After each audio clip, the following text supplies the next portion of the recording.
What is up, everybody? I should have taped that. I didn't.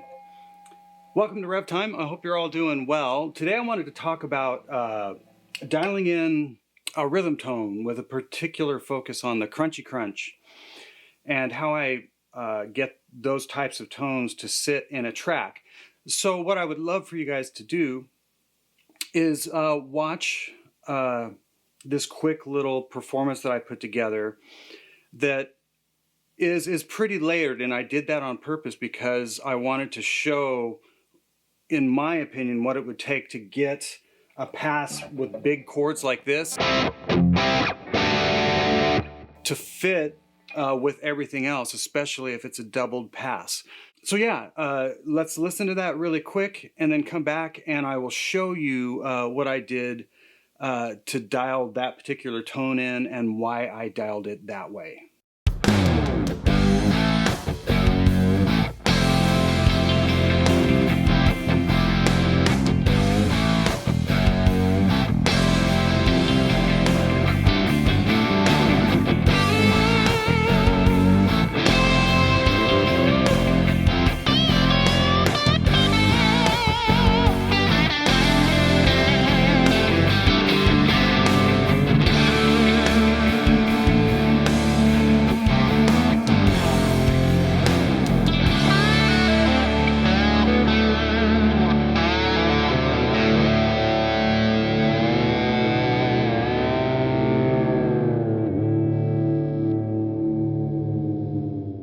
Okay, cool. So that was the example pass. So, you know, we basically had left and right guitars. We had a Tele on one side, had my PRS on the other side. There was a 12 string in there. There was another clean guitar in there, panned left and right, of course, drums. I had the bass dialed, you know, fairly fat. And of course, I took a solo just to kind of tie everything together. With one more layer, just to, you know, let you guys have, you know, an idea of what was going on within that mix. Now, I'm by no means a mix engineer, but I have learned over the years what mix engineers will tend to do to get bigger, especially crunch tones, to fit in a track that's, you know, got some orchestration. And 9 times out of 10, they're looking at the low end. Guitar is a mid-range instrument, and as much as I love to have these big, massive low end, you know, that just shakes your pant legs, that won't fit in a track. At least the majority of the time, it won't. So let's just look at this this tone. This isn't like a massive amount of gain.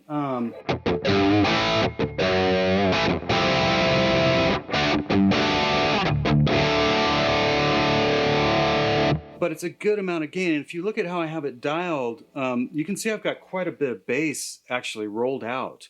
And the reason I've done that is simply because if I were to put the bass to a point where it would be a little bit more, I guess, gratifying, I could roll the bass up.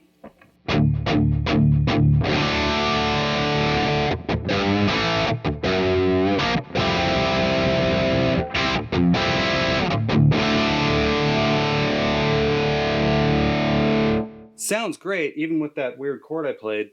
It does sound really big, but I already know that the second that goes to mix, that's going to get shelved out. So my course of action, I guess, when I'm getting what I consider a source tone for a track, is I try to get it as close as I can, without being miserable, obviously, to what I would like it, or how I would like for it to fit in a track. So I know I like this,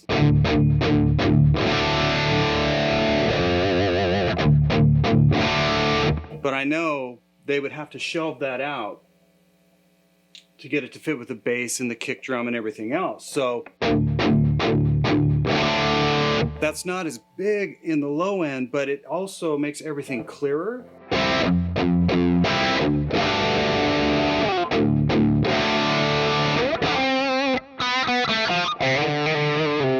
This cannot play today.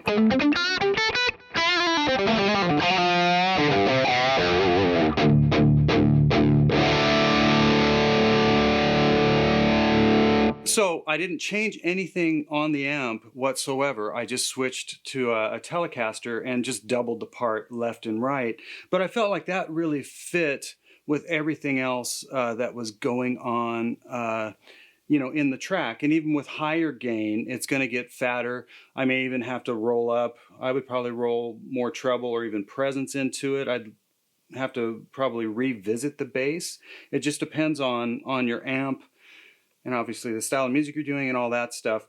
But yeah, I just wanted to touch on this and see if I could get you guys to comment about it too, as far as what's your experience been. Even in a live setting, you'll think your tone is just glorious on stage, and then you'll hear like a board recording or something that the engineer did, and your tone is just missing. It's dark, and that's the whole thing. So, what's been you guys' experience when you're dialing in, once again, especially, those crunch tones, and kind of more of a rock or pop rock or even metal setting? What have you been doing to make sure to find that medium, that happy medium of, yeah, you need to be inspired, it needs to sound good, but also realizing you're part of an orchestra and you need to fit. So as always, I really appreciate you guys tuning into these videos. And as I said, I hope you're all doing well, and we will see you next time.